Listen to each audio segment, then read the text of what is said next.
नमस्कार श्रोते हो. आज आपण भारतीय मातृदेवतांचा इतिहास भाग 30 मध्ये आहोत आणि मागच्या वेळी भाग 29 मध्ये आपण सातेरी या मातृदेवतेची माहिती पाहिली.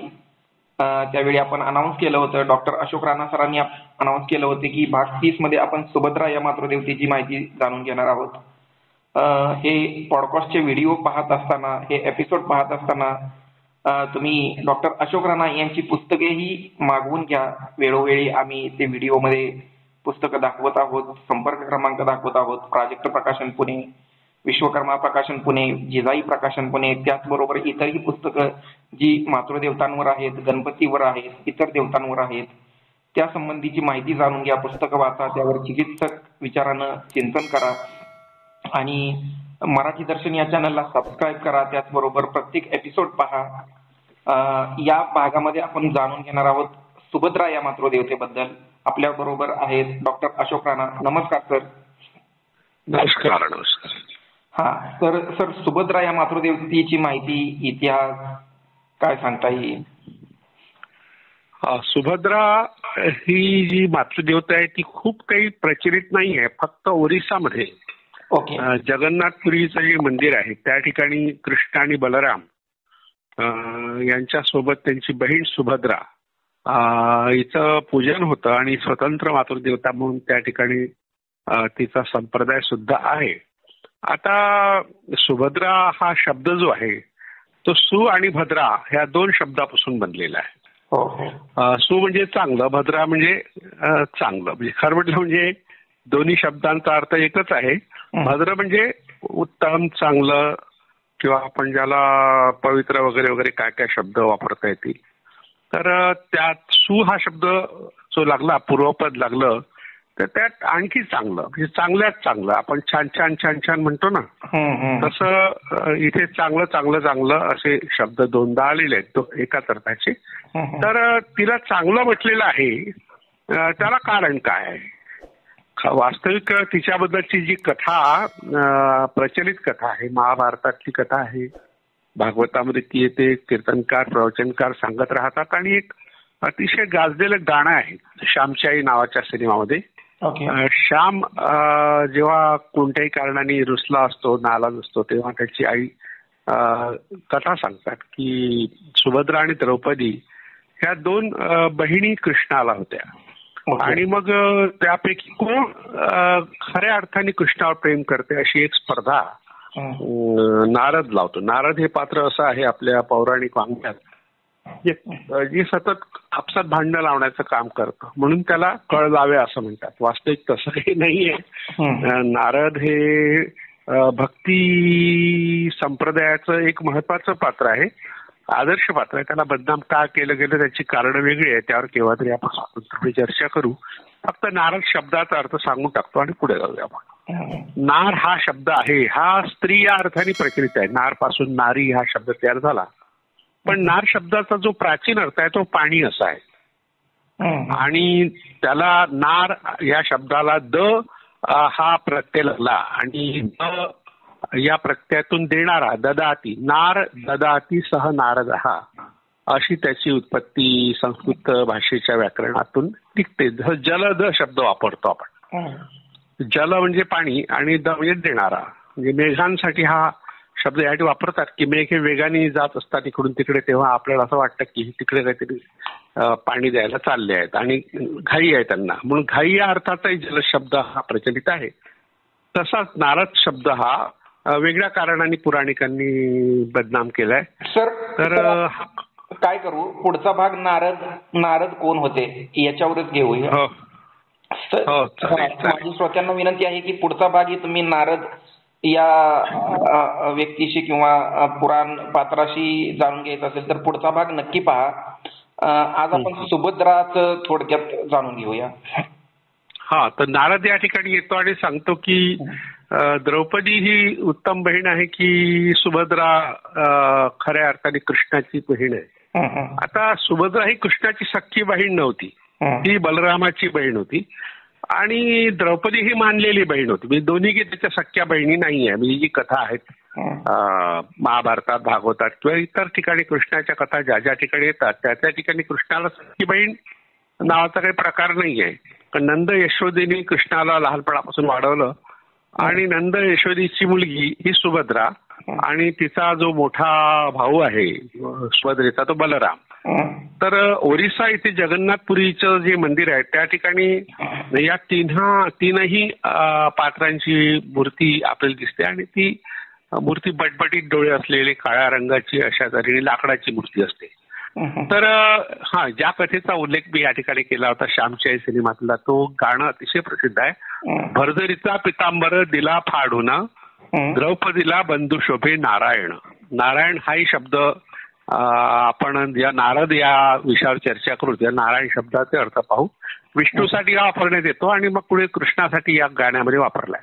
आता सुभद्रेची कथा जी आली आहे महाभारतात ती महाभारताच्या आदी पर्वात आली आहे. तर त्या कथेनुसार ती वसुदेव आणि देवकी यांची कन्या होती आणि कृष्ण आणि बलराम यांची लहान बहीण होती. आता तिचं जे नाव आहे सुप्रभा हे एक नाव आहे स्कंद पुराणामध्ये. तिच्या आईचं नाव स्कंद पुराणात तिच्या आईचं नाव सुप्रभा म्हटलंय. आता आपण ज्या महाभारत किंवा भागवतातल्या कथेचा उल्लेख करतो नंद आणि यशोदेची ती मुलगी होती. आता यावरून असं स्पष्ट दिसतं की हे मिथक आहे शेवटी. म्हणजे आपण मिथकांकडे चुकून इतिहास म्हणून पाहतो. मिथक इतिहास नसतात पण त्यात इतिहास शोधता येतो. तर आता सुप्रभा नावाची तिची आई आणि तिचं नाव सुभद्रा. तर चांगलं प्रभा म्हणजे प्रकाश आणि सुप्रभा म्हणजे चांगला प्रकाश. हे सगळे प्रतिकात्मक अशी नाव आहेत. यातून काही गोष्टी सूचित केल्या आहेत. काहीतरी प्राचीन काळामध्ये अशा प्रकारच्या व्यक्ती होऊन गेल्या असतील किंवा त्यांना पूजलं जात असावं गेलं असावं. फक्त आता ते विस्मरणात गेलेल्या ह्या व्यक्ती आहेत. तर आता आणखी एक कथा अशी आहे की ती पूर्वजन्मी जालव ऋषीची माधवी नावाची कन्या होती. तिचं नाव माधवी होतं. माधव हा जो शब्द आहे तो कृष्णासाठी आणि प्रामुख्याने विष्णूसाठी वापरण्यात येतो. या ठिकाणी मा म्हणजे लक्ष्मी आणि धव म्हणजे पती, लक्ष्मीचा पती या अर्थाने माधव शब्द आहे. आणि माधवी हा शब्द त्यापासून स्त्रीलिंगी रूपात आलेला आहे. आता पहा म्हणजे महाभारतातली कथा वेगळी आणि विशेषतः स्कंद पुराणातली कथा वेगळी आणि जी कथा आहे त्यामध्ये गालव ऋषीची ती कन्या होती असं म्हटलंय. आता कथा अशी आहे की एकदा गालव ऋषीने तिला विष्णूकडे नेलं. तर त्यावेळी ती बालसुलभ स्वभावानुसार गाडीवर बसली. त्यामुळे क्रोधिष्ठ झालेल्या लक्ष्मीने तिला पुढच्या जन्मी अश्वमुखी मुलगी तू होशील बाप. हे अश्वमुखी म्हणजे घोड्याचं तोंड असलेलं म्हणजे घोडतोंडी घोडी हे शब्द आपल्याकडे तिरस्काराने वापरले जातात. तर तो अर्थ या कथेतून सूचित होतो. आता पुढे मग तिचा जन्म झाला आणि कृष्ण आणि बलरामांनी ब्रह्मदेवाला प्रार्थना केली आणि तिला भद्रमुखी बनवलं. म्हणजे चांगला चेहरा तिचा बनवला. त्यामुळे तिचं नाव सुभद्रा पडलं. सुभद्रा नावाचं स्पष्टीकरण अशा रीतीने हे भागवतामध्ये आलेलं आहे. तर ही कथा थोडी विचित्र आहे पण त्यातून एक गोष्ट सूचित होते की ती चांगली होती असं वारंवार सांगण्याचा प्रयत्न झालाय. तर ज्या पुराणांमध्ये ह्या गोष्टी आलेल्या आहेत त्या पुराणांची रचना इसवी सनाच्या 7व्या शतकापासून तर 9व्या शतकापर्यंतच्या काळात झाली. म्हणजे महाभारताचा जो काळ इसवी सनाचं पहिलं शतक किंवा दुसरं शतक तर साधारणतः महाभारताच्या 1000 वर्षापूर्वी महाभारताच्या 1000 वर्षांनंतर ही कथा रचण्यात आली. म्हणजे कथा बदलली, पात्र बदलली. म्हणजे पुराणांची जी एक प्रवृत्ती आहे की एक कथा रंगवून सांगायची त्या रंगवून सांगताना बरीच माहिती चुकीची सुद्धा येते. स्कंद पुराणातल्या या कथेचा आपण या ठिकाणी परामर्श घेतला. आता सुभद्रा जी प्रसिद्ध आहे ते महाभारतामध्ये ती अर्जुनाची पत्नी म्हणून जाईल. आता द्रौपदी ही 5 पांडवांची पत्नी होती. तर तेव्हा अर्जुनाला हे वेगळं लग्न करायची काय गरज आहे. कारण आता एकतर एकच स्त्री सगळ्यांसाठी पत्नी म्हणून ठेवणं या भागचा वेगळा भाग आहे. परंपरा वेगळ्या असतात आदिवासीमध्ये आणि अजूनही हिमाचल प्रदेशामधल्या अनेक जाती जमातींमध्ये प्रामुख्याने जमातीमध्ये ट्राईबमध्ये लग्न करण्याच्या ज्या पद्धती आहेत त्यात एकच बायको असते बाकी सगळे नवरे असतात. भावभावांमध्ये अशा तऱ्हेचे विवाह होतात. त्यातून ही कदाचित हे कथानक तयार झालं असावं. पण एखाद्याला वेगळ्या मुलीवर प्रेम झालं आणि तिच्याशी लग्न करायची इच्छा झाली तर मग काय करावं. त्यासाठी त्यांनी ही कथा रचली आहे की कृष्णाची जी बहीण आहे, कृष्ण हा अर्जुनाचा मित्र आणि तसा तो त्याचा मामे भाऊ सुद्धा होता. मामे भाऊ आते भाऊ असं नातं होतं असं महाभारत सांगतं किंवा भागवत सांगतं. तर त्याला असं वाटलं की कृष्णाला सांगावं की मला हे आवडली. पण आता जो बलराम होता कृष्णाचा मोठा भाऊ, त्याची इच्छा होती की दुर्योधनाला ती द्यावी. म्हणजे दोन भावामध्ये अशा तऱ्हेने आपल्या बहिणीबद्दल वेगवेगळी मतं या ठिकाणी व्यक्त झाली.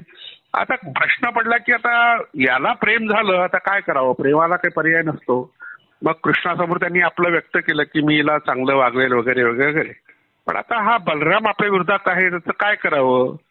तर मग कृष्णाने आयडिया सांगितली की तू हे काही अधिकृतपणे लग्न होणार नाही, त्यामुळे तू हिला पळवून नाही. कृष्णाला पळून नेण्याचा अनुभव होता, त्यांनी रुक्मिणीला पळून नेलं होतं. आणि पुढे मग कृष्णाचाही प्रेम राधेवर झालं अशी कथा झाली आणि त्यामुळे मग रुक्मिणीचं स्थान दुय्यम झालं आणि राधा ही अतिशय महत्वाची ठरली. आज राधे राधे संप्रदाय सुद्धा आहे आणि कृष्णाच्या बाजूला राधा असते. आता ह्या गोष्टी स्वाभाविक आहे, म्हणजे मानवी प्रवृत्ती आणि त्या प्रवृत्तीचं दर्शन महाभारतात अशा तऱ्हेने झालेलं आहे. तर मग कृष्णाने काय केलं. मराठी दर्शनच्या रसिकांसाठी सांगू इच्छितो, राधा या मातृदेवतेचा म्हणजे मातृदेवता नव्हती, ही अर्थात काल्पनिक होती. या संबंधीची माहिती डॉक्टर अशोक राणा या पॉडकास्टमध्ये भाग 10 मध्ये दिलेली आहे. तर मराठी दर्शनच्या रसिकांना विनंती आहे की तो 10 भाग नक्की पहा. तर तुम्ही कंटिन्यू करू शकता. तर अशा तऱ्हेने म्हणजे राधेचा उल्लेख सहज झालेला आहे. कारण महाभारत हे असं एक महाकाव्य आहे की आपल्या सगळ्या मानवी प्रवृत्ती ज्या आहेत त्या चांगल्या असतील, वाईट असतील, दुष्ट असतील, सुष्ट असतील, सगळ्या प्रवृत्तीचं दर्शन त्या महाकाव्यात झालंय. आणि ते महाकाव्य 2-3 टप्प्यामध्ये 2-3 प्रकारच्या रचनाकारांनी, ज्याला लेखक नाही म्हणतात पण रचनाकारांनी काव्य हे निर्माण केलं. तर त्यातून फक्त आपण एवढंच घ्यायचं की माणूस हा असा असतो, त्याच्या मनात अशा प्रवृत्ती असतात. आता हे सुभद्रेवर प्रेम झालेल्या अर्जुनाला त्यांनी एक सवलत काय म्हणून त्याला आपण सल्ला दिला की तू रैवतक पर्वतावर एक महोत्सव चालू होता, रैवतक नावाचा पर्वत होता आणि त्यात संन्यास धारण करून तू जा आणि मग तू सुभद्रेला पळून दे. आता प्रश्न पडला की हे कोणी न्यायचं, तर तेव्हा स्वतः कृष्णाने पुढाकार घेतला आणि अर्जुनाच्या रथाचं सारथ्य केलं. तर आता प्रश्न दुसरा आणखी पडला कथाकारांनी, ज्यांनी कथा तयार केली की जर द्रौपदीचं काय करायचं. आता द्रौपदी ही बायको आहे अर्जुनाची आणि तसं काही अर्जुनावर तिचं खूप प्रेम नव्हतं, तिचं प्रेम भीमावर होतं, युधिष्ठिरावर तर मुळीच नव्हतं आणि नकुल सहदेव हे आपल्याच चेहऱ्याच्या प्रेमात गुंतले होते. तर अशा तऱ्हेची कथा या महाभारतातून आपल्याला दिसते. तर मग स्वतः सुभद्रा गोपिकेच्या वेशात गेली आणि द्रौपदीकडे जाऊन म्हणाली की मला याच्याशी लग्न करायचं आहे. मग द्रौपदीने संमती दिली, कारण तिलाही प्रश्न पडला होता की प्रत्येकाला एक एक बायको पाहिजेच तशी. तर सगळ्यांना एक एक बायको नंतर मिळाली. मला हिडिंबा मिळाली, तसं नकुल सहदेवाला आणखी मिळाली. फक्त युधिष्ठिराने काही वेगळं लग्न केल्याचा उल्लेख महाभारतात नाहीये. तर ह्या आता प्रश्न असा पडला होता की बलरामाचं मन कसं वळवायचं. तर मग कृष्णाने ते केलं, त्याला पटवलं आणि मग कुंती, विदुर, युधिष्ठिर इत्यादी ज्येष्ठ मंडळींना पटवण्याचं काम कृष्णाने केलं. कृष्ण हा पटवण्यात फार पटायच होता, म्हणजे त्याला ते चांगलं जमत असे कोणाला असं पटवायचं. तर मग लग्न झालं. मग हा विवाह द्वारकेमध्ये झाला, थाटामाटात झाला. द्वारका हे जे आहे हे सुभद्रेचं गाव. तर सगळ्यांनी नवविवाहांना आशीर्वाद दिले आणि कृष्णाने काही भेटवस्तू त्यांना दिल्या. त्यात आता ज्या भेटवस्तूचा उल्लेख आहे महाभारतात आहे आणि भागवतात सुद्धा आहे. 1000 सोन्याचे रथ, 10,000 दुभत्या गायी, 1000 सोन्याने अलंकारलेले घोडे, 500 तट्टू, 1000 दासी, 1,00,000 बाल्य देशीय अश्व म्हणजे घोडे, 10 पण सोने, तसं 1000 उन्मत्त हत्ती, उन्मत्त म्हणजे माजलेले म्हणजे ताकदवान या अर्थाने. अशा भेटवस्तूची मोठी यादी महाभारताच्या आदिपर्वात आली आहे. आदिपर्व हे पहिलं पर्व आहे महाभारताचं. म्हणजे सगळ्या प्रकारची सुख संपत्ती तिला मिळाली पण तरी ती दुःखी होती असं म्हटलंय. तर हे मजेदार गोष्ट आहे, ती दुःखी का होती. आता नाव तर खूप चांगलं आहे भद्र, म्हणजे चांगलं, पण या भद्रला आणखी सूर लावून तिला आणखी चांगलं केलेलं आहे. म्हणजे ज्यांनी कोणी ही कथा तयार केली किंवा हे नाव ज्याच्या डोक्यात आलं. वास्तविक कथा आहे, काव्यातली कथा आहे, आणि मग बरेचदा आपले जे शब्द नाव असतात, आपल्या मुलांची नाव, मुलींची नाव, की आपले नाव हे विशेषण असतं, त्यातून काहीतरी अपेक्षा असते. तर यातून ती चांगली असावी, सुखी असावी असं गृहीत धरलंय. आणि अर्जुनाचं तिच्यावर प्रेम होतं, त्यांनी सुद्धा तिला प्रेम भरपूर दिलं, त्यामुळे काही दुःखाचं काही कारण नव्हतं. पण पुढे तिच्या वाट्याला जे दुःख आलं ते दुःख म्हणजे तिचा जो मुलगा होता अभिमन्यूची गोष्ट आपल्याला माहित आहे की अभिमन्यूला चक्रव्यूहात कसं अडकवलं गेलं आणि त्याला बाहेर निघण्याची कला माहीत नव्हती, अशा प्रकारची एक कथा आहे. तर त्यामुळे तिचं दुःख मोठं होतं की अशा तऱ्हेने फसवलं आपल्या मुलाला. आणि मग तिचा जो नातू होता अभिमन्यूचा मुलगा, तर याच्याकडून तिच्या खूप अपेक्षा होत्या. भागवताचा प्रारंभ जो आहे तो परीक्षिताच्या कथेपासून सुरू होतो. तर त्याची जबाबदारी तिला शेवटपर्यंत सांभाळावी लागली. आणि मग सगळे पांडव हे महाप्रस्थानात गेले तेव्हा युधिष्ठिराने काय केलं, ते कृष्णाचा नातू अनिरुद्ध आणि लोचना यांचा पुत्र वज्र याची जबाबदारी तिच्यावर सोपवली होती. आणि सारे पांडव महाप्रस्थानात निघून गेल्यावर ते एकाकीपणाने सगळ्या जबाबदाऱ्या पार पाडल्या. त्यामुळे कदाचित तिला मातृदेवता म्हणून स्थान मिळालं असावं. आदर्श माता, पण तिनं अभिमन्यूचं योग्य रीतीने लालन पालन केलं. अशा तऱ्हेची अभिमन्यूची कथा प्रचलित आहे. अभिमन्यू बद्दल थोडं सांगता येईल का सर अजून? अभिमन्यूची कथा जी महाभारतात आली आहे तर ती अशी आहे की हा सोम म्हणजे चंद्राचा पुत्र असलेल्या वर्चसचा अंश होता. म्हणजे एकीकडे अर्जुनाचा तो मुलगा आहे, पण दुसरीकडे तो चंद्राचा पुत्र असलेल्या वर्चसचा अंश होता असं म्हटलंय. तो आईच्या गर्भात असताना श्रीकृष्णाने सुभद्रेला युद्धशास्त्रातील चक्रव्यूहाची कथा सांगितली होती असं म्हणतात. अच्छा. ती ऐकताना सुभद्रेला डोळकी लागली, झोप लागली. आता झोप लागली असताना कृष्ण कथा सांगत राहिला आणि तिच्या पोटातून आवाज येत होता. तर तिला कृष्णाला असं वाटलं पहिल्यांदा की तीच हुंकार देते, कारण कथा जेव्हा एखादी व्यक्ती सांगते तेव्हा कोणीतरी ऐकतोय हे दाखवण्याकरता हुंकार द्यावा लागतो. मग कृष्णाच्या लक्षात आलं की तो हुंकार आपल्या सुभद्रेचा नव्हता, तर तिच्या गर्भामध्ये अभिमन्यू आहे त्याचा हुंकार होता. आता हे शक्य नाही, असं काही गर्भात असताना काही असा आवाज कोणी बाळ काढत नाही. पण यातून एक सुचवलं आहे की गर्भात सुद्धा संस्कार होऊ शकतात. गर्भसंस्कार ही संकल्पना आता जी प्रचलित झाली आहे की आईच्या मनावर जे संस्कार होतात तेच त्या गर्भातल्या बाळावर होतात. आता चक्रव्यूह नावाची एक संकल्पना आहे, म्हणजे सैन्यामध्ये कुठूनही शत्रू आला तरी त्याच्याशी सामना कसा करायचा आणि शत्रू जर शिरला चक्रव्यूहात तर त्याला कसं अडकवायचं. तर अशा तऱ्हेचं चक्रव्यूहाचं भेदन कसं करायचं हे कृष्णाने कथा सांगायचं ठरवलं होतं. पण त्याच्या लक्षात आलं की ही तर झोपली आहे, मग कसं सांगायचं आपण. तर म्हणून त्यांनी ती कथा सांगितली नाही. चक्रव्यूहाला कसं भेदायचं हे तंत्र काही सांगितलं नाही आणि न सांगितल्यामुळे अभिमन्यू चक्रव्यूहात अडकला असं म्हणतात. म्हणजे अशा तऱ्हेने या कथेतून एक सूचित होतं की आपले जे प्राचीन पूर्वज होते त्यांना एक गोष्ट माहीत होती की गर्भामध्ये सुद्धा बाळ जे असतं ते काही ना काही ऐकत असतं आणि आईच्या मुखातून ते ऐकत असतं, आईच्या कानातून ऐकत असतं आणि मग त्याच्यावर काहीतरी संस्कार होत असतात. तर अशा तऱ्हेचं अभिमन्यूला जे पुढे अर्जुनाने अस्त्रविद्या युद्धविषयक शिक्षण दिलं होतं तर त्यावेळी प्रद्युम्न जो आहे तर याने सुद्धा काही भाग त्याला शिकवला होता. प्रद्युम्न हा कृष्णाचा नातू होता असं म्हटलं जातं, काही ठिकाणी मुलगा होता असाही उल्लेख येतो. त्याच्या युद्धकलेतील नैपुण्याने व चापल्याने प्रभावितून बलरामाने त्याला रौद्र नावाचं धनुष्य दिलं होतं. म्हणजे सगळ्यांनी त्याच्यावर प्रेम केलं, त्याला युद्धविद्या शिकवली आणि तो लवकरच मग मोठा एक योद्धा झाला आणि त्याच्या पराक्रमाचे उल्लेख महाभारतात खूप ठिकाणी आढळतात. आता द्रोणाचार्याचा फार महत्वाचा भाग आहे, ज्यांनी धनुर्विद्या शिकवली पांडवांना कौरवांना. पण पुढे तो कौरवाच्या बाजूला गेल्यामुळे द्रोणाचार्य तर त्यांनी अर्जुनाला पांडवापासून तोडलं आणि चक्रव्यूहाची योजना केली आणि त्याचा भेद करणं काही अभिमन्यूला जमलं नाही. त्यामुळे युधिष्ठिराने जरी म्हटलं तू भेद कर, पण त्याला ते शिराव एवढं माहित होतं पण बाहेर कसं निघावं माहित नव्हतं. त्यामुळे दुःशासनाच्या मुलाने थकलेल्या अभिमन्यूवर गदा प्रहार करून त्यांना ठार केलं. आपलं बाळ मरण पावलं हे दुःख सुभद्रेला त्यामुळे जास्त निर्माण झालं. तर कृष्णाने ते मात्र इतरांना कळू नये, सुभद्रेलाच कळावं चक्रव्यूहाचं भेदन कसं करावं हे ठरवल्यामुळे त्याचं नुकसान झालेलं आहे. आता चक्रव्यूह ही संकल्पना आता ही रांगोळीच्या रूपात येते, त्या मागच्या काय संकल्पना आहे त्याचं स्पष्टीकरण आपल्या भारतीय पुराण कथांमध्ये काही आलेलं नाही आहे. पण जगभर अशा प्रकारची चक्रव्यूहाच्या मूर्ती आकृती आपल्याला आढळतात. थोडस सर हे चक्रव्यूहचा उल्लेख झाला त्याबद्दल थोडस चक्रव्यूह त्याचं पुराणातलं स्थान.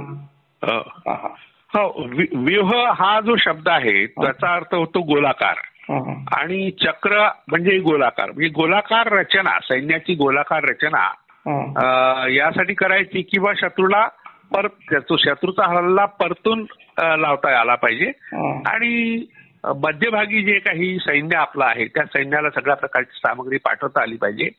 आता अशा तऱ्हेने चक्रव्यूहाच्या आत कुणी गेलं तर त्याला आतच मारता आलं पाहिजे, त्याला बाहेर निघता कामा नये. आता ही जी विद्या आहे ती अर्जुनाला अवगत होती, इतरांना काही नव्हती. आणि अभिमन्यूची गोष्ट अशी आहे की त्याला आईच्या गर्भात ती कथा ऐकायला मिळाली, पण बाहेर त्याला कसं निघावं हे काही कोणी शिकवलं नाही असं म्हणतात. आणि अर्जुन हा अतिशय लाडका आवडता भाऊ होता कृष्णाचा, आतेभाऊ होता. कुंती ही आत्या होती कृष्णाची असं म्हणतात आणि कुंतीचा मुलगा अर्जुन हा आतेभाऊ होता. तर त्यालाच फक्त ही विद्या कळावी, इतरांना कळू नये असं त्यांना असं कृष्णाला वाटलं. म्हणजे अगदी अर्जुनाच्या मुलाला सुद्धा हे कळू नये असं त्याला वाटलं आणि त्यामुळे नुकसान काय झालं की अशा तऱ्हेने तो अभिमन्यू मारला गेला. आता ही कथा आहे, ही कथा आपल्यापर्यंत आलेली आहे आणि त्यानिमित्ताने चक्रव्यूह ही जी एक आकृती आहे त्या आकृतीचं वर्णन आलं आणि युद्धाच्या एका रणभूमीमध्ये युद्धामध्ये जे काही तंत्र असतात त्या तंत्राचा भाग म्हणून आहे. हा तंत्र शब्द इथे आलेला आहे. तंत्र संप्रदाय जो आपल्या भारतात आणि जगभर आहे त्यांच्यामध्ये रांगोळी ही कला अतिशय महत्वाची मानली आहे आणि ती पांढऱ्या रंगाची प्रामुख्याने असते. काही ठिकाणी दक्षिण भारतामध्ये तांदळाच्या पिठापासून ती रांगोळी बनवतात. आपल्याकडे जे दगडापासून जे रांगोळी तयार होते पांढऱ्या चुनखडीच्या दगडापासून, तर ती रांगोळी काढण्यात येते. आता ही रांगोळी पुरतं हे चक्रव्यूह सीमित नाही आहे. तर दक्षिण भारतात हळेबीड नावाचं जे कर्नाटकातलं अतिशय महत्वाचं पुरातत्वीय स्थळ आहे तिथे होयसळेश्वर नावाचं मंदिर आहे शिवाचं, त्या मंदिराच्या भिंतीवर चक्रव्यूहाचं एक रिलीफ स्कल्पचर, उत्तेज शिल्प त्याला म्हणतात, ते कोरलं आहे आणि त्याचा उल्लेख पद्मव्यूह, पद्म म्हणजे कमळ, व्यूह म्हणजे योजना म्हणू, रचना म्हणू, व्यूह शब्द आपल्याकडे रचना या अर्थाने वापरतात. तर अशा तऱ्हेने गोलाकार ही रचना आहे कमळासारखी. तर ही रचना भारतात आहे असं आपण म्हणतो. आता कबड्डी जो खेळ आहे तो पद्मव्यूहापासून तयार झाला असंही सांगण्यात येतं. वारली चित्रकला आपण आता पाहतो सगळीकडे ती प्रचलित झाली आहे, पूर्ण भारतात गेली आहे महाराष्ट्रातून. त्याही ठिकाणी चक्रव्यूहाचा आकृतिबंध दिसतो, पण तो नागमंडल नावाची एक संकल्पना आहे. आणि खरं म्हणजे लॅबिरिंथ हा जो इंग्लिश शब्द आहे तो नागमंडल याच अर्थाचे, ओरोबरस त्याला म्हणतात प्रत्यक्षात. पण ओरोबरस म्हणजे एका नागाने आपलं शेपूट आपल्या तोंडात धरलेला आहे असा गोलाकार आकृती, ही सुद्धा जगभर आपल्याला आढळते. आता हरियाणामध्ये कुरुक्षेत्र नावाचं ठिकाण आहे, त्या ठिकाणी सुद्धा भद्रकाली मंदिरात चक्रव्यूहाचं दर्शन दिसतं. अनेक मंदिरात अशा तऱ्हेने चक्रव्यूह असतात. आता ग्रीक मिथक जी आहेत ग्रीक संस्कृतीतली, तिथे लॅबिरिंथ नावाचा एक प्रकार प्रसिद्ध आहे. म्हणजे भारताबाहेर सुद्धा अशा तऱ्हेने लॅबिरिंथ हा शब्द इंग्लिशमध्ये चक्रव्यूहासाठी वापरण्यात आलाय. इजिप्तमधील काही जे पुरावशेष आहेत त्याच्यामध्ये ते आढळतात. इटालीमध्ये काही गुहाचित्र आहेत त्यामध्ये हे आढळतं. याचा अर्थ जगभरात सगळीकडे चक्रव्यूह नावाचं एक आकृती प्रसिद्ध आहे. युद्धकलेशी त्याचा कितपत संबंध आहे की नाही हा भाग वेगळा. आता भारतातल्या नदी किनाऱ्यावर, गोवा येथील नदी किनाऱ्यावर इसवीसनपूर्व 2500 या काळातील चक्रव्यूहाचा आकृतिबंध आढळला आहे. निलगिरी पर्वत हा दक्षिण भारतात केरळमध्ये आहे. त्याच्यामध्ये बृहदाश्व काळात, बृहदाश्व म्हणजे मोठ्या प्रमाणात दगडाचा वापर करून तयार केलेली शिल्प असतात अथवा त्याचा वापर आपल्या दैनंदिन वापरात केला जातो दगडी अवजाराचा, त्याला बृहदाश्व म्हणतात. त्यात जी शिलाप्रकोष्ठ आहे, शिलाप्रकोष्ठ म्हणजे ज्या ठिकाणी दफन केलं असतं त्याच्यावर एक दगडी अशी एक रचना केली जाते, त्याला शिलाप्रकोष्ठ म्हणतात. तर त्यातही तशा आकृती आहेत. इसवी सनाच्या 17व्या शतकात तंत्र साहित्यामध्ये चक्रव्यूहाला धार्मिक महत्व आलं, त्यामुळे ती रांगोळीत आली. हा वेगळा विषय आहे. पण आता अलीकडे इस्लामपूर जवळ एक सचिन पाटील नावाचे पुरातत्व अभ्यासक आहे, डेक्कन कॉलेजमध्ये PhD करतायत आणि चक्रव्यूहावर त्यांनी स्वतंत्रपणे संशोधन केलं. ते पन्हाळगड जो आहे कोल्हापूरचा, तर त्याचे अभ्यासक आहेत. तर त्यांनी यावर आणखी विस्तृत संशोधन केलं आणि त्यांचं असं म्हणणं आहे की जगभर लॅबिरिंथ नावाची जी संकल्पना आहे त्यावर संशोधन चालू आहे, त्याचे एक नियतकालिक सुद्धा निघतं. अशा तऱ्हेने चक्रव्यूह हा फक्त भारतापुरता नाही तर जगभरातल्या सगळ्या संस्कृतीमध्ये एक खूण आहे की या ठिकाणी आपण जमलो होतो, या ठिकाणी आपण राहिलो होतो, अशी ओळख दाखवण्याकरता रोमन संस्कृतीमध्ये सुद्धा अशा तऱ्हेचे चक्रव्यूह तयार केले जात होते जमिनीवर, असं सचिन पाटील यांचं म्हणणं आहे. अशी हे चक्रव्यूहाची एक गोष्ट आपल्यापर्यंत आपण थोडक्यात का होईना मांडली. सर तुम्ही सांगितलं म्हणजे हे आहे अर्जुन आणि सुभद्राचं म्हणजे प्रेम, तर त्या प्रेमासंबंधी अर्जुन सुभद्रा संबंधित प्रेमाबद्दल काय सांगता येईल का? ते त्यांचं प्रेम तर प्रसिद्धच आहे. राजा रविवर्मा यांनी अर्जुन आणि सुभद्रेचं जे चित्र तयार केलं अतिशय प्रसिद्ध आहे. 50-60 वर्षापूर्वी घराघरामध्ये ते लावलं जात होतं. आता ते चित्र आता आपल्या इंटरनेटवर मिळतं किंवा आपण बडोद्याला गेलो तर तिथे जो राजवाडा आहे त्या राजवाड्याच्या बाजूला एक रविवर्मा यांच्या चित्रांचंच दालन आहे. मला आणायचे 5-6 वर्षापूर्वी तिथे जाण्याचा योग आला आणि खूप इच्छा होती की रविवर्मा चित्र मूळ रूपात पाहावी.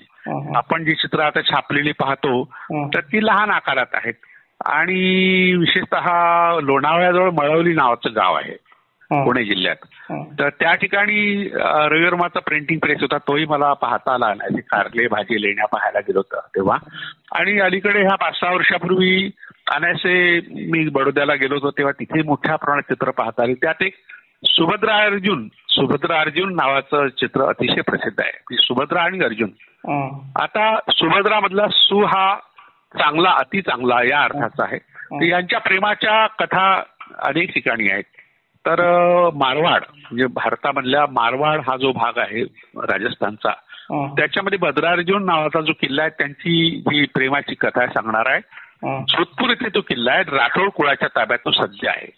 तर भद्रार्जुन नावाचं गाव आहे आणि या गावाचं नाव पूर्वी सुभद्रा असं होतं. म्हणजे गावाचं नाव सुभद्रा असतं म्हणजे त्या भागातले लोक तिला मानत असावेत. तर त्या गावाबद्दल असं सांगितलं जातं की 5000 वर्षापूर्वी ते गाव वसलं असून त्याला त्रेतायुग या नावाने संबोधण्यात येतं. अर्जुनाला 11 वर्षाची शिक्षा झाली तेव्हा तो इथे जंगलात राहिला होता असं म्हणतात. आणि सुभद्रेच्या प्रेमात अर्जुन पडला असता इथेच त्याचा मुक्काम होता अशी आख्यायिका लोक सांगतात. तर येथील लोकांनी त्याला आश्रय दिला म्हणून या स्थानाचं नाव सुभद्रा अर्जुन असं पडलं. आज ते भद्रार्जुन या नावाने प्रसिद्ध आहे. या कथा अर्जुन आणि सुभद्रेच्या प्रेमाच्या कथा आहे आणि त्यामुळे भद्रार्जुन किल्ला आहे जे नाव पडलं त्यामुळे. तर अशा तऱ्हेने या प्रेमाचं एक प्रतीक म्हणून मातृदेवता म्हणून तिला महत्वाचं स्थान पुढल्या काळात प्राप्त झालं असावं असा अंदाज यातून दिसतो आपल्याला. सर काय मिस होत असेल तर सुभद्रा अर्जुन सुभद्राबद्दलचं आणखी काही तिचं स्थान महाभारतातलं किंवा काय कव्हर करू शकता तुम्ही? तर महाभारतामध्ये एक पात्र आहे आणि विशेषतः द्रौपदी आणि सुभद्रा यांच्यातल्या ताणतणावाच्या कथा सुद्धा महाभारतात आहेत. पण तिला सुभद्रेला जे मातृदेवतेचं स्थान मिळालं, आपण सुरुवातीला ओरिसाच्या जगन्नाथपुरीच्या मंदिराचा उल्लेख केला होता, तर ओरिसामध्ये तिला मातृदेवता म्हणून स्वतंत्रपणे स्थान आहे. घराघरामध्ये कृष्ण आणि बलराम या तिच्या भावासोबत सुभद्रेची सुद्धा प्रतिमा असते, तिची पूजा होते, अगदी देवघरात सुद्धा ठेवली जाते.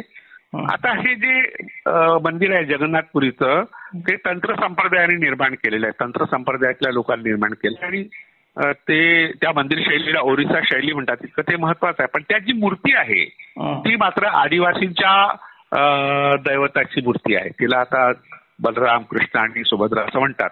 तर नीलाचल पर्वत तिथे आहे. तिथे इंद्रद्युम्न नावाच्या राजाने पूर्वी इथे तिथली मूर्ती आणायची ठरवली पण त्यांना शक्य झालं नाही. त्यांनी लाकडातून ती लोकांकडून करून घेतली आणि त्या ठिकाणी जगन्नाथासोबतच, जगन्नाथ हे कृष्णाचं नाव आहे आणि सुभद्रा आणि बलराम यांच्या अर्धवट बटबटीत डोळ्यांच्या मूर्ती ज्या तयार झाल्या त्या मुळात आदिवासींच्या दैवतांच्या मूर्ती आहेत. तर त्यांचं रूपही रासवट असं आहे, म्हणजे रानटी स्वरूपाचं ते शिल्प आहे आणि त्याच्या प्रतिकृती तशाच आता बनवल्या जातात.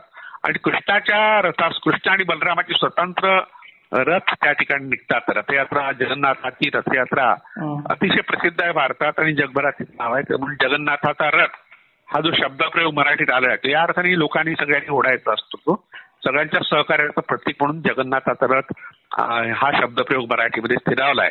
तर त्याच्यासोबत सुभद्रेचाही रथ जगन्नाथ यात्रेत असतो. त्याला देवदालन आणि पद्मध्वज असं म्हणतात. पद्म आपण यापूर्वी पाहिलं की पद्मभद्रा हे एक पद्मव्यूह हा एक शब्द आपण यापूर्वी ऐकला, म्हणजे कृष्णा कमळाशी संबंधित. तर असं म्हणजे कमळ आणि सुभद्रा यांचं एक नातं दाखवणारा पद्मध्वज, ध्वज म्हणजे प्रतीक, तर या नावाने तिचं जे रथ असतो त्याचा या ठिकाणी उल्लेख केला जातो. आणि तिला मातृदेवता म्हणून ओरिसामध्ये लक्ष्मी या विष्णू पत्नीशी जोडलं जातं. म्हणजे अतिशय महत्वाचं स्थान ओरिसाच्या लोकांनी सुभद्रेला दिलंय. इतर ठिकाणी मात्र तसं काही ते मातृदेवता म्हणून तिला मानलं जात नाही. फक्त या ठिकाणी उल्लेख यासाठी केला की ओरिसात तिचं महत्वाचं स्थान आहे हे आपण लक्षात घेतलं पाहिजे. नुसतं एक पात्र आहे महाभारतात म्हणून नाही, तर मातृदेवता म्हणून तिला आता त्या ठिकाणी सन्मानाचं स्थान मिळालेलं आहे. एवढंच या निमित्ताने सांगायचं आहे. खरं आहे सर, अतिशय सुंदरपणे तुम्ही ही माहिती सांगितली सुभद्रा या मातृदेवतेबद्दल. सर आता आपण मातृदेवतांचा इतिहास भाग 30 झालेले आहेत. तर आपण जे असे आपल्याला चर्चासत्रात आपल्या ज्या ज्या देवतांची आपण उल्लेख केला, त्याचा आता नारदाचा उल्लेख झाला किंवा इंद्र किंवा इतर देव जिथं जिथं कुठं काही उल्लेख झालेत, तसं एक त्या देवतांची थोडीशी यादी काढून आपण त्यावर चर्चा करूया. नारदाचा थोडासा आपण पुढच्या भागात घेऊया. हो हो हो. एक चर्चा पुढच्या भागात नारद आणि नारायण या दोन शब्दावर आपण चर्चा करू पुढच्या वेळेस. Yes sir. मग आपण सर मातृदेवता ज्या आता उरलेल्या आहेत त्या आपण नवरात्र या सणाच्या दरम्यान घेऊया. हो चालेल. म्हणजे दसऱ्याच्या पुढे आपण चर्चा करूया चालू कंटिन्यू याच्यावर. हो. आणि थोडस आता एक सुचवायचं असं होतं की आता नारदावर आपण चर्चा करूच, पण आता पौर्णिमेनंतर आपल्याकडे पितृपक्ष सुरू होतो. हो. आणि पितृपक्षाबद्दल परस्पर विसंगत अशा धारणा आहेत. या काळामध्ये 15 दिवसाच्या काळात काही नवीन कपडे किंवा सोनं खरेदी नाही करायचं आणि मग काही धार्मिक विधी नाही करायचे, म्हणजे एक प्रकारचा बहिष्कार या पितृपक्षावर टाकलेला आहे. त्यामागची कारणं पाहणारा एक भाग घ्यावा असं मला वाटतं. हो जरूर घेऊया सर. आता या सणांच्या निमित्तानं ज्याची चर्चेत आपल्या उल्लेख झाले त्या देवतांच्या त्या पात्रांच्या बद्दल आपण चर्चा करतच राहू. नवरात्रांमध्ये परत आपण मातृदेवतेवर चर्चा करूया. जे जे शक्य होईल ते आपण श्रोत्यांसाठी म्हणजे माहिती देत राहू. त्याचबरोबर श्रोत्यांना माझी विनंती आहे, रसिकांनो, तुम्ही डॉक्टर अशोक राणांची अतिशय माहितीपूर्ण पुस्तकं नक्की वाचा. देवतांची सत्यकथा, असत्याची सत्यकथा, सणांची सत्यकथा ही विश्वकर्मा प्रकाशनाने प्रकाशित केलेली पुस्तकं आहेत. त्याचबरोबर प्राजक्त प्रकाशनाने आदिमाया आणि भारतीय मातृदेवता ही पुस्तकं प्रकाशित केलेली आहेत. तसेच जिजाई प्रकाशनाने ही सणांची भरपूर सारी पुस्तकं प्रकाशित केलेली आहेत. तर तुम्ही ती नक्की मागवा. त्याबरोबरच मराठी दर्शन चॅनलवरचा डॉक्टर अशोक राणा हा पॉडकास्ट नक्की पहा. एक एपिसोड पहा. आम्ही तुम्हाला माहिती देतच राहू. चॅनलला सबस्क्राईब करा, व्हिडिओजला लाईक करा, त्याबरोबर तुमच्या मित्रांबरोबरही व्हिडिओज शेअर करत चला. सर, भेटूया पुढच्या भागामध्ये. वेळ दिल्याबद्दल खूप खूप धन्यवाद. धन्यवाद.